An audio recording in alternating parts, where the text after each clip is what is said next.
USA Warrior Stories is a not-for-profit organization designed to record, archive, and share videos of veteran stories, to help veterans make a connection with one another and to help us all better understand their sacrifices for our freedoms.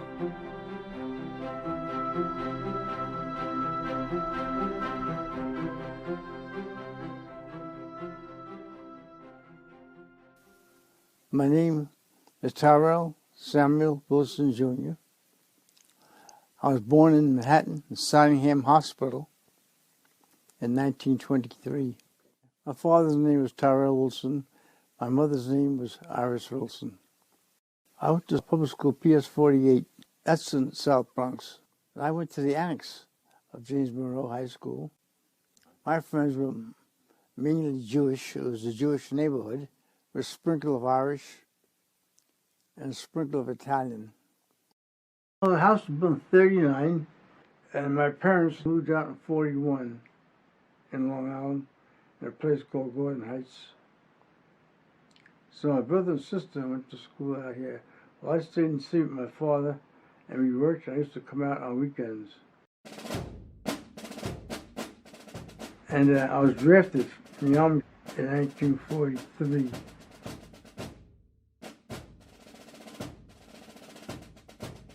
At Camp Upton, my induction center, they gave a little test. My test was more like engineering. I passed okay because was sent to Jefferson Barracks, Missouri for basic training.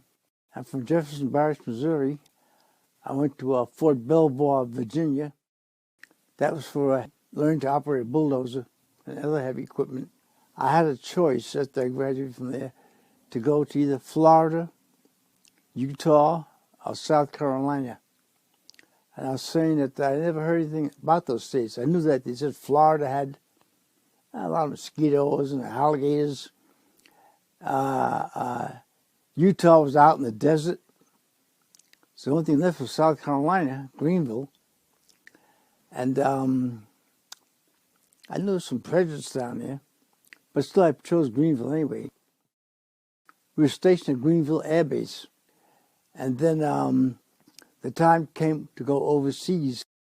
At Camp Stoneman, as we started to board the ship, you had your choice of shipping out with the outfit or else go to school.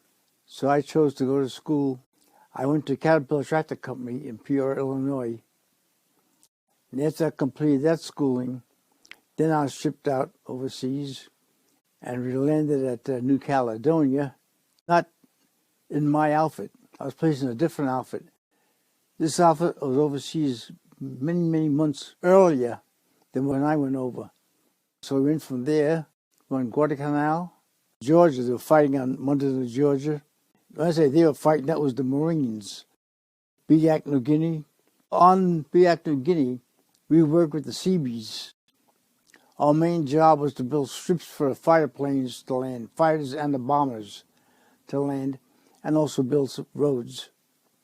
I operate a bulldozer. At different times, another piece of equipment, but mainly a bulldozer. We went from Biak, New Guinea. We went to the Philippines, Luzon, the island of Luzon. I stayed in the Philippines till the war was over, and I shipped out from the Philippines, which is Manila, in December of 1945. Once I came out of the service, I tried to find a job. Well, a friend of mine told me about a job at MacArthur Airport as a tank sealer. That's what he was doing. I got the job. And we worked on airplanes out there on the some in the hangar and sometimes out on the field. I worked on that till that job, expired. Got laid off. I did take a GI Bill course in machine shop. And they told me we had a machine shop opening in my area, which is Suffolk County, Brookhaven Laboratory, which was the old Camp Upton. That job was milling graphite for the first reactor they had, which was the graphite reactor. And we did that for about 2 years. Then the contract expired. We were laid off. And that's when I got a job at Republic Aviation as a spar mill operator. We were milling what they call billets, a big piece of aluminum for the main part of an airplane that holds the wings to the plane. We also milled the skin for the airplane. And I did that for 13 years. And then they started to have a layoff, so I got laid off. I was out of work for about a month, and then I got a job in Brookhaven Laboratory, getting in the machine shop, but machine maintenance. Because in Brookhaven Lab, they wanted all-around machines, not just operating one machine. You have to operate 3 or 4 different kinds of machines. And I didn't have that training. Our job was changing oil and also repairing the machines that they had problems with. And then they had an opening in the fire department, so they asked me if I wanted it.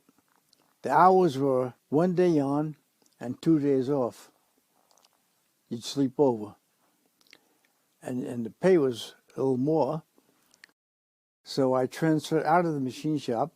I was in the fire department, I have to say 20 years, and in the lab, 23 years.